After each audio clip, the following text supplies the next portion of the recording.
Hey students, so today we are going to discuss the topic of solution. Okay, so pure substance. What is pure substance? A pure substance is made of only one type of matter. All the atoms or molecules in a pure substance are the same. So basically, pure substance is made of only one kind of building block. Like all atoms or molecules are identical.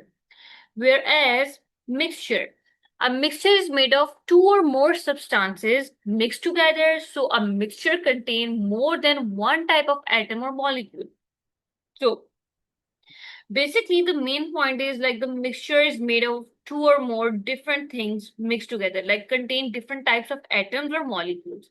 The core concept of these are like the pure substance has all atoms and molecules are identical, whereas mixture contain different types of atoms or molecules. Okay, so solution. What is solution? A solution is made of two or more substances that are completely mixed. In a solution, solute particles are mixed into a solvent. The solute cannot be separated from the solvent by a filter.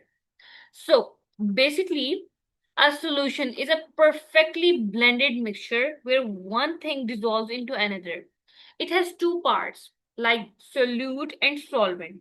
Like solute is something you can say the thing that gets dissolved, like salt, and solvent, like the liquid that does the dissolving, like water, you can say. Okay, and more important thing is like you cannot separate them using a normal filter.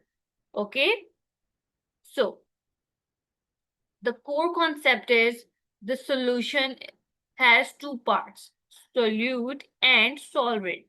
Okay, so for example, if you stir a spoonful of salt into a cup of water, the salt will mix into the water to make a salt water solution. In this case, the salt is the solute and the water is a solvent.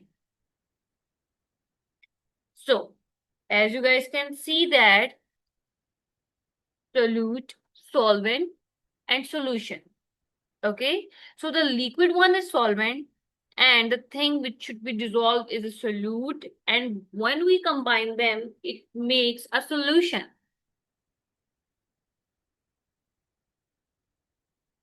Okay, so concentration.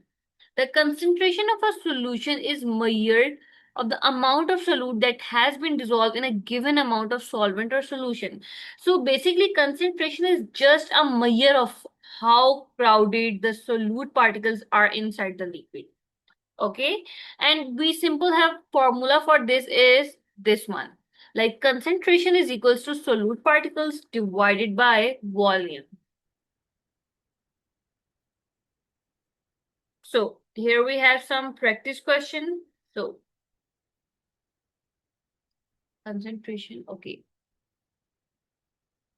Okay. So if a solution has, if a solution A has 9 particles and solution B and solvent volume is 50 milliliters, which solution has the higher concentration? Okay. So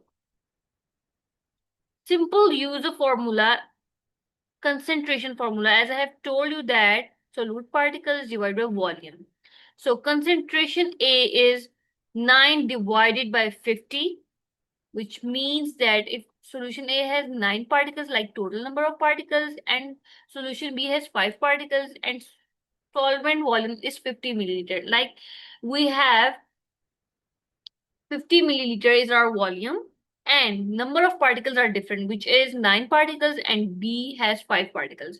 So we simply divide 9 divided by 50 for solution A and 5 divided by 50 for solution B. And then we will know that solution A has higher concentration. Okay, students?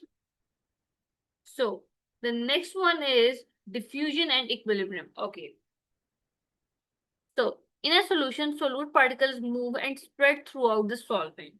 Solute particles move from the area where they are at higher concentration to the area where they are low concentration. This movement happens through the process of diffusion. So in simple words, that diffusion is something you can say that particles naturally move from where it is crowded, like high concentration, to where it is less crowded, which is low concentration. As a result of diffusion, the concentration of solute particles become equal throughout the solution. When this happens, the solute particles reach equilibrium. At equilibrium, the solute particles do not stop moving, but their concentration throughout the solution stays the same. So basically, we're saying that when the particles spread out perfectly evenly, they keep moving, but the overall balance stays the same. Okay? Membranes. Okay, what are membranes? Membranes or thin boundaries can divide solutions into parts. A membrane is permeable to a solute when particles of the solute can pass through gaps in the membrane. In this case, solute particles can move freely across the membrane from one side to the other. Okay, so in simple words, like membrane is, you can say, a thin barrier. If it is permeable, particles can pass right through it to balance things out on both sides. So, for the solute particles to reach equilibrium, more particles will move across a permeable membrane from the side with a higher concentration of solute particles to the side with a lower concentration. At equilibrium, the concentration on both sides of the membrane is equal. Okay. So here we have some activity questions. You have to do this. Okay.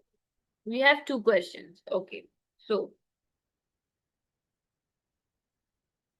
look at the diagram again. It shows how the solution changed during the process of diffusion.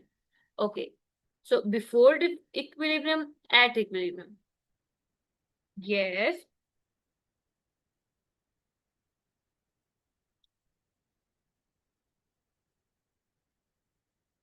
you can say that the top image shows five particles.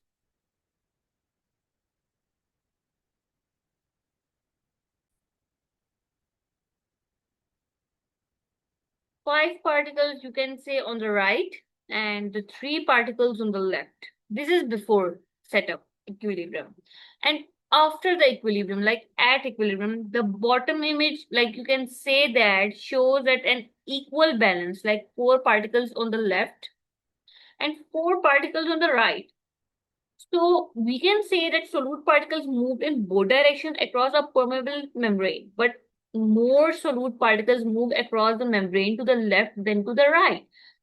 When there was an equal concentration on both sides, the particles reached equilibrium. Okay, students?